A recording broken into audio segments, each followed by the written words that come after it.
Hey guys, I hope आप लोग घर पर हो, सेफ हो और आप लोगों ने पिछले वीडियोस देखे हैं। आज हम लोग इनकम फ्रॉम हाउस प्रॉपर्टी में कुछ क्वेश्चंस करने वाले हैं and we will try to complete income from house property in upcoming lectures. यानी आज या कल में जो आपको वीडियोस मिलेंगे उसमें कंप्लीट हो जाएगा। तो चलिए आज आते हैं हम आपके नोट्स में क्वेश्चन नंबर 5 के ऊपर, जो कि दिया गया है पेज नंबर 90 पर। क्या कहा है? Ganesh has a property whose municipal value is rupees 2,50,000 per annum. The fair rent is rupees 2 lakh per annum and standard rent is fixed by the Rent Control Act is rupees 2,10,000 per annum. The property was let out for a rent of rupees 20,000 per month. महीने का 20,000 रुपये उसका rent था। However, the tenant vacated the property on 31st January 2020. Tenant जो tenant है उसने property 31 जनवरी 2020 को खाली कर दिया। साथ में अलॉन्ग विद दिस वो क्या कह रहा है, देखिए। Unrealised rent was rupees 20,000। Unrealised rent जो है आपका वो कितना है? 20,000 है। And all the conditions prescribed by rule 4 are satisfied, यानी जो भी कंडीशंस रूल 4 में थी वो सेटिस्फाई किया है। He paid municipal taxes 8% of the municipal valuation. Interest on borrowed capital was rupees 65,000 for the year. Compute income from house property for AY 2021। आपको income from house property पूछा। अब इस question में क्या है? आपकी प्रॉपर्टी लेट आउट है, that's true, but क्या ये पूरे साल भर के लिए लेट आउट है? Answer is no. This property का जो आंसर आएगा वो आएगा लेट आउट प्लस वैकेंसी, दो पार्ट में आंसर आएगा। ठीक है। अलॉन्ग विद दिस यहाँ पर अनरियलाइज रेंट भी है। अब जैसे कि हमने पढ़ा था पिछले क्वेश्चंस में कि अगर सर रूल 4 की कंडीशंस आप सेटिस्फाई करते हो, if you satisfy conditions of rule 4, तो जो अनरियलाइज रेंट है वो एक्चुअल रेंट से लेस होगा। और साथ में हम लोगों ने एक और चीज पढ़ी थी कि जहाँ पे प्रॉपर्टी लेट आउट और वैकेंसी रहेगी, when property is let out for part of the year and vacant for another part of the year, तो उस केस में हम लोग क्या करते हैं, जो ग्रॉस एनुअल वैल्यू कैलकुलेट करना है उसमें हम क्या करते हैं कि if actual rent is lower than the expected rent owing the vacancy, then actual rent is taken as GAV. है ना, ये आपके नोट्स में ऊपर ही दिया है हमने कि अगर बिकॉज ऑफ वैकेंसी, देखिए जनरल रूल हमने क्या पढ़ा था, when property is let out for entire year, साल भर के लिए अगर प्रॉपर्टी लेट आउट होती है तो हम क्या करते हैं, municipal value and fair rent whichever is higher subject to standard rent आपका आ जाता है एक्सपेक्टेड रेंट। आप इस एक्सपेक्टेड रेंट को कंपेयर करते हो एक्चुअल रेंट से और जीएवी आता है expected rent and actual rent whichever is higher. जब प्रॉपर्टी पूरे साल भर के लिए लेट आउट की जाती है, when property is let out for entire previous year. लेकिन जब property let out and vacancy होगी, तो अगर actual rent is less than expected rent only because of vacancy, then GAV is taken as actual rent. और यहाँ पे unrealise rent भी है, तो हम कंपैरिजन करते समय एक्चुअल रेंट में से अनरियलाइज रेंट भी लेस करेंगे। ठीक है, क्वेश्चन पढ़ लिया आप लोगों ने, तो आप पेन पेंसिल कैल्सी नोटबुक लेके रखिए और चलिए हम लोग इसको अभी सॉल्व करने की कोशिश करते हैं। तो लेट अस प्रोसीड। ठीक है, तो क्वेश्चन 4 तक हमने कर लिया था। अभी आज हम क्वेश्चन नंबर 5। चलिए देखते हैं क्या कहता है हमें क्वेश्चन नंबर 5। क्वेश्चन 5, ठीक है, और आपको जो पूछा गया है वो हम लोग करने की कोशिश करेंगे।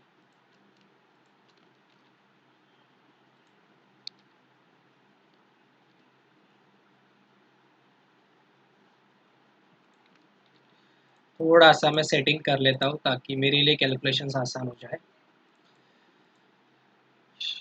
फेस टू फेस के बाद वीडियो लेक्चरिंग में हम लोग आए हैं thanks to the coronavirus. अच्छा है, हमारे लिए भी एक लर्निंग एक्सपीरियंस है, आप लोगों के लिए भी एक लर्निंग एक्सपीरियंस है ना।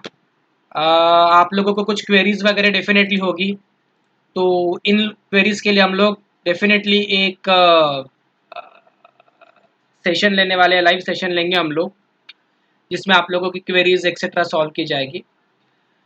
फिलहाल के लिए तो हमें लाइव सेशन के जगह पर वीडियो से ही काम चलाना पड़ेगा। चलिए क्वेश्चन नंबर 5 आपको पूछा क्या है, इनकम फ्रॉम हाउस प्रॉपर्टी पूछी है गणेश की। ठीक है, तो question 5 competition of income from house property of, ये कौन है, मिस्टर गणेश, बंदे का नाम है गणेश, फॉर एवाई 2021। तो सबसे पहले तो हम लोग क्या कंपेयर करेंगे, municipal value and fair rent subject to standard rent, ये सब कंपेयर करके हमको क्या मिलेगा, एक्सपेक्टेड रेंट मिलेगा। तो चलिए देखिए क्वेश्चन में म्युनिसिपल वैल्यू कितना है आपका। सर म्युनिसिपल वैल्यू 2,50,000, तो म्युनिसिपल वैल्यू 2,50,000। फेयर रेंट कितना है, गोरा भाड़ा फेयर रेंट कितना है 2 लाख, सर 2 लाख रुपए फेयर रेंट। स्टैंडर्ड रेंट कितना है 2,10,000 पर एनम है, राइट, तो 2,10,000, ठीक है, ये आ गया, ठीक है। इन तीनों का कंपैरिजन करने के बाद once we compare all this three numbers, तो हमें क्या मिलेगा, एक्सपेक्टेड रेंट मिलेगा, बराबर है। तो चलिए बताइए आप लोग मुझे कि एक्सपेक्टेड रेंट कितना आएगा आप लोगों का, how much will be the expected rent, कोशिश कीजिए बताने की। सर एक्सपेक्टेड रेंट आता है म्युनिसिपल वैल्यू और fair rent whichever is higher, municipal value और fair rent whichever is higher, subject to what, standard rent. तो municipal value और फेयर रेंट इन दोनों में विच एवर इज हायर क्या है, 2,50,000 रुपीज हायर है सर, बराबर है। लेकिन हम स्टैंडर्ड रेंट से ज्यादा जा सकते हैं क्या, सर हम स्टैंडर्ड रेंट से आगे तो जा ही नहीं सकते, बराबर है। इसीलिए हमारा इस केस में एक्सपेक्टेड रेंट कितना आएगा, 2,10,000, ये हो गया हमारा नंबर खत्म। 2,10,000 आ गया हमारा एक्सपेक्टेड रेंट, बराबर है। चलिए आगे बढ़ते हैं हम लोग अभी। अब सर एक्सपेक्टेड रेंट को हम कंपेयर कैसे करेंगे एक्चुअल रेंट से, तो हमारा एक्चुअल रेंट देखिए पर मंथ का कितना है, property was let out for ₹20,000 per month, लेकिन ये प्रॉपर्टी 31 जनवरी को खाली कर दिया गया है, प्रॉपर्टी वाज वैकेटेड ऑन 31 जनवरी। यानी एक्चुअल में प्रॉपर्टी रेंट पर कितने महीने के लिए थी, देखिए अप्रैल, मई, जून, जुलाई, अगस्त, सितंबर, अक्टूबर, नवंबर, दिसंबर और जन, सिर्फ 10 महीने के लिए थी। तो 10 महीने का एक रेंट आएगा 20,000 इंटू 10, साथ में यहाँ पे अनरियलाइज रेंट भी है 20,000 का, और आपने रूल 4 की कंडीशन सेटिस्फाई किया है, तो हम लेंगे एक्चुअल रेंट 20,000 इंटू 10 मंथ्स, और उसमें से हम लेस क्या करेंगे, अनरियलाइज रेंट।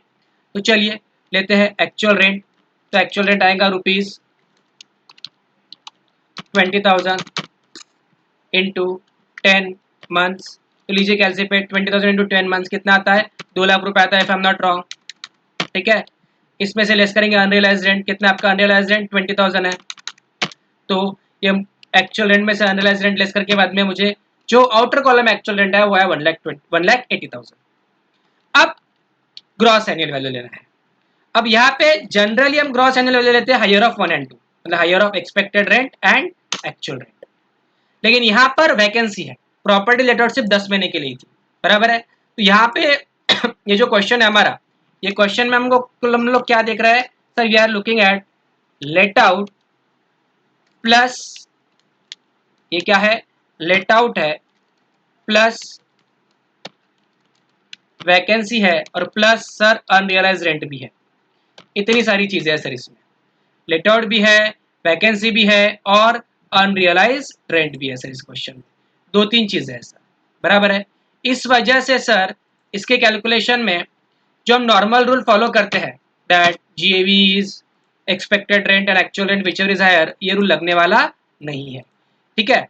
तो अब क्या होगा, यहाँ पे हम लोग देखते हैं।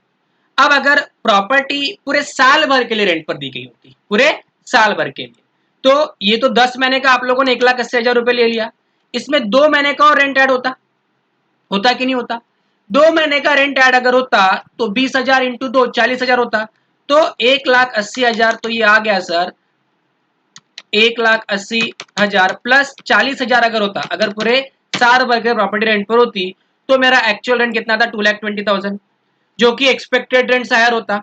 मींस इफ हाइपोथेटिकल सिचुएशन में ऐसा हमने मान लिया कि if property was let out for entire year या property would have been let out for entire year, then actual rent जो आउटर कॉलम में मेरा आ रहा है it would have been 2,20,000। Therefore अभी मेरा एक्चुअल रेंट लेस है from expected rent only because of vacancy, इसीलिए GAV will B actual rent. तो यहां पर मैं क्या कहता हूं कि what we will say, since हम लोग कहेंगे कि since actual rent is less than expected rent only because of vacancy, GAV will be actual rent, ठीक है। ये एक मैंने स्टेटमेंट लिख दिया। अलॉन्ग विद दिस मैं एक और स्टेटमेंट लिख देता हूं ताकि हमें आसानी रहे फर्दर। इन केस ये जो कैलकुलेशन हमने कैसे किया वो दिखाने के लिए मैं एक बार आपको लिए दिखा देता हूँ कि sir why we have said like this और why we are doing like this, ठीक है। In case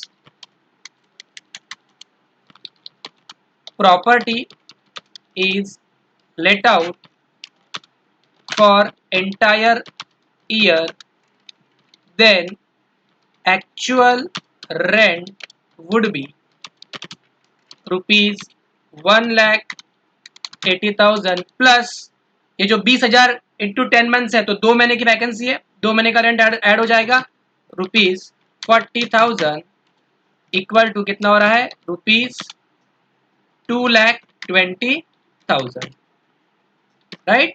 Thus actual rent is less than expected rent only because of vacancy। तो ये हमने लिख दिया कैलकुलेशन आप लोगों के अंडरस्टैंडिंग के लिए। सर क्या हम ये एग्जाम में लिख सकते हैं? बिल्कुल, आप एग्जाम में भी इसको लिख सकते हो, कोई दिक्कत नहीं है हमें। एग्जाम में भी अगर आप ये सेंटेंसेस या ये वर्ड्स लिखते हो तो कोई प्रॉब्लम नहीं जाने वाली है, आपको फुल मार्क्स मिलेंगे। इसीलिए आप लोगों का जो ग्रॉस एनुअल वैल्यू क्या आएगा, एक्चुअल रेंट आएगा विच इज 1,80,000, ठीक है। लेस करेंगे हम म्युनिसिपल टैक्सेस पेड, ठीक है। अब देखिए आपने म्युनिसिपल टैक्सेस कितने पेड किए, क्या क्या देखिए, he paid municipal taxes 8% of municipal value. तो जो भी म्युनिसिपल वैल्यू है उसका 8% आपने म्युनिसिपल टैक्सेस पेड किए। तो म्युनिसिपल वैल्यू कितना देखिए आपका 2,50,000, इसका कितना परसेंट 8%। तो लो कैलसी पे करो 2,50,000 का 8% करो, देखो कितना आता है मुझे बताओ, है ना। तो 2,50,000 इंटू 8% 20,000 रुपीज आता है सर। तो 20,000 रुपये यहाँ पे लेस हो जाएगी, बराबर है। 2,50,000 का 8% 2,50,000 इंटू 8%, म्युनिसिपल वैल्यू का आपने 8% म्युनिसिपल टैक्सेस पेड किया है, बराबर है। तो ये 20 लेस करके मेरे पास में जो आया है नंबर जीएवी में से माइनस करता हूँ अगर मैं म्युनिसिपल टैक्सेस पेड, तो मेरा नेट एनुअल वैल्यू कितना आता है 1,60,000। अब इसमें से दो डिडक्शंस मिलेंगे मुझे, एक मिलेगा standard deduction which is 30% of NAV, यानी 1,60,000 का 30% जो कि कितना आता है 48,000 रुपीज आता है। और दूसरा इंटरेस्ट ऑन बोरोड कैपिटल। तो आपने देखो इंटरेस्ट ऑन बोरोड कैपिटल कुछ है क्या क्वेश्चन में, देखिए आप लोग और बताइए मुझे। तो sir interest on borrowed capital is rupees 65,000, बराबर है। यानी घर के लिए आपने जो लोन लिया होगा उसके ऊपर इंटरेस्ट कितना है 65,000, तो वो भी लेस होगा, टोटल आया 1,13,000। ये एनएवी में से लेस करके इनकम फ्रॉम प्रॉपर्टी कितना आया 47,000। आई होप आप लोगों को ये क्लियर है। एक बार फिर से मैं रिवाइज कर देता हूँ कि ये गणेश नाम का जो पर्सन है इसके पास में एक प्रॉपर्टी थी, ठीक है।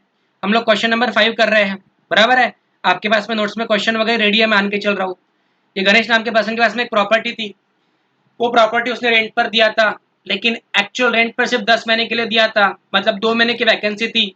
साथ में क्वेश्चन में ये भी क्या है कि इसमें अनरियलाइज रेंट भी है 20,000 रुपए का, और रूल 4 की कंडीशंस आपने सेटिस्फाई किया है। इसलिए क्वेश्चन में क्या बना अपना, late out plus vacancy plus unrealise rent तीनों बना। तो सबसे पहले मैंने एक्सपेक्टेड रेंट निकाला, मेरा एक्सपेक्टेड रेंट कैसे आया, म्युनिसिपल वैल्यू और fair rent which is subject to standard rent. तो मेरा एक्सपेक्टेड रेंट आया 2,10,000। इसको मुझे कंपेयर करना है एक्चुअल रेंट से। तो एक्चुअल में प्रॉपर्टी रेंट पर थी सिर्फ 10 महीने के लिए, इसलिए मैंने 20,000 इंटू 10 मंथ्स किया जो क्या है रुपीज 2,00,000। इसमें से हम लोगों ने लेस किया अनरियलाइज रेंट जो कि कितना है रुपीज 20,000 रुपीज। तो ये लेस करके मेरा एक्चुअल रेंट है 1,80,000।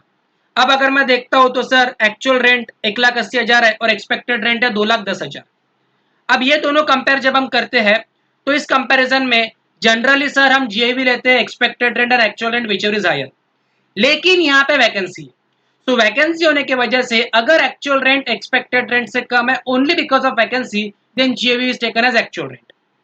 अब अगर यहाँ पर मैं देखता हूं तो जो मेरा अभी का एक्चुअल रेंट है 1,80,000, इसमें मेरा 2 महीने के वैकेंसी का रेंट 40,000 अगर मैं ऐड करता हूं तो मेरा एक्चुअल रेंट हो जाता है 2,20,000 और एक्सपेक्टेड रेंट है सिर्फ 2,10,000। इसका मतलब ये है कि मेरा एक्चुअल रेंट एक्सपेक्टेड रेंट से कम है ओनली बिकॉज ऑफ वैकेंसी। इसकी वजह से मैंने जीएवी क्या ले लिया, एक्चुअल रेंट ले लिया। इसमें से मैंने लेस किया म्युनिसिपल टैक्सेस पेड जो कि म्युनिसिपल वैल्यू का 8% है जो क्या है 20,000 रुपए। तो एनएवी आ गया 1,80,000 में से 20,000 गए 1,60,000।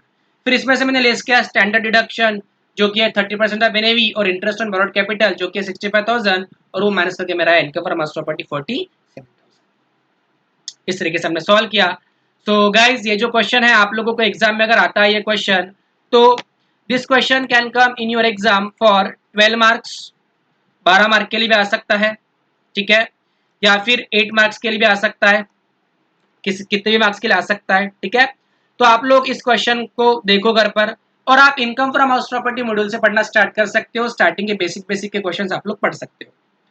आज हम यहीं पे रुक रहे इस लेक्चर में। आगे के सेशन में हम क्वेश्चन नंबर 6 करेंगे। क्वेश्चन नंबर 6 क्या है? सेल्फ ऑक्यूपाइड प्रॉपर्टीज और अनऑक्यूपाइड प्रॉपर्टीज, ठीक है। जो कि आपको याद होगा, मैंने कहा था 2 घर आपके सेल्फ ऑक्यूपाइड हो सकते हैं, और सेल्फ ऑक्यूपाइड हाउस प्रॉपर्टी में इंटरेस्ट 30,000 है, 2 लाख है, उसका एक पंगा था, राइट। मैक्सिमम इंटरेस्ट 2 लाख हो सकता है, बराबर है। तो ये वाला क्वेश्चन इलस्ट्रेशन नंबर 6 हम लोग ट्राई करेंगे अगले सेशन में। तो आप लोग सेल्फ ऑक्यूपाइड हाउस प्रॉपर्टी का जो प्रोविजन हम लोगों ने पढ़ा था और जो आप लोगों ने नोटबुक में लिखा था वो एक बार पढ़ के रखिए, ताकि अगले सेशन में हम फटाफट आगे बढ़ पाए, ठीक है। Thank you.